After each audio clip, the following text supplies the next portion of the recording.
Sylvain Chavanel, comment vous sentez-vous avant d'aborder ce centième Tour de France? Je commence à avoir de l'expérience sur cette épreuve. Ça sera ma 13e participation. Et sur les 13 participations, 2 abandons. Donc là, je me sens en pleine forme, en très bonne forme. Et puis surtout, être dans un groupe où il y a le meilleur sprinter du monde, qui est Mark Cavendish, je me dois être performant la première semaine. Justement, l'arrivée de Mark Cavendish dans l'équipe, est-ce que ça va pas vous priver un peu de liberté, de vous qui adorez jouer au franc-tireur, partir quand bon vous semble? J'aurai le travail que je devrais faire.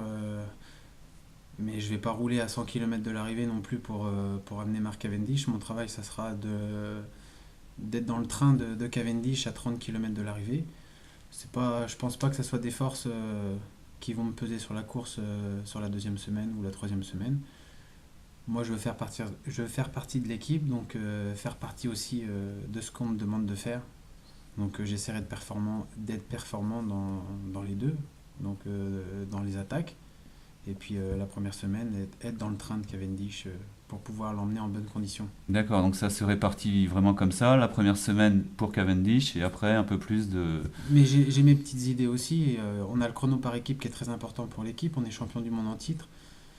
Donc moi déjà, mon rôle à moi, c'est essayer d'être performant sur les 3 premiers jours, pas prendre de cassure, être dans le même temps que le premier et faire un bon chrono par équipe avec l'équipe.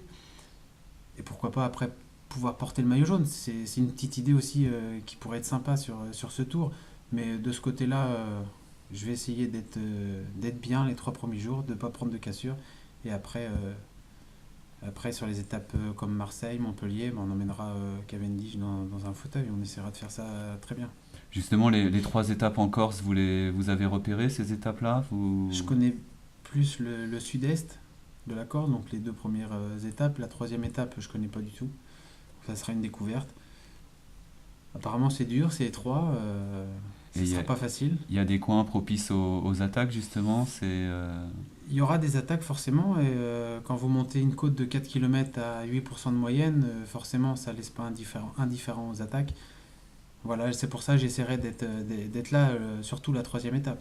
D'accord. Et vous avez une carte à jouer, vous, sur ces côtes. C'est pas encore la haute montagne, donc Non, vous pouvez non, suivre. c'est des profils qui me conviennent parfaitement. Donc, tant qu'on n'est pas dans la haute montagne, on passe les 1000 mètres d'altitude, donc tout va bien, tout va pour moi normalement. D'accord.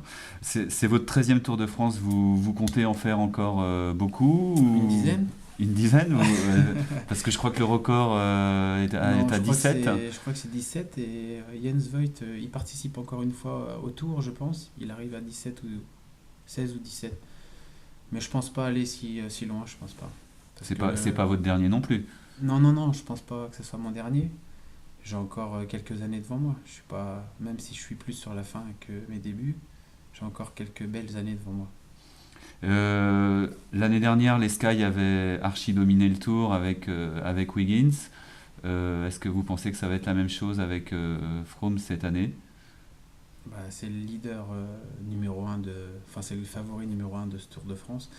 Mais là, cette année, on va avoir un grand Contador, je pense.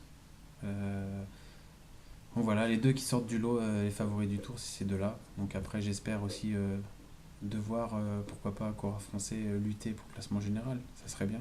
Et votre pronostic pour le podium à Paris? Contador devant Froome. Et pourquoi pas. Bon, après, ça reste ouvert.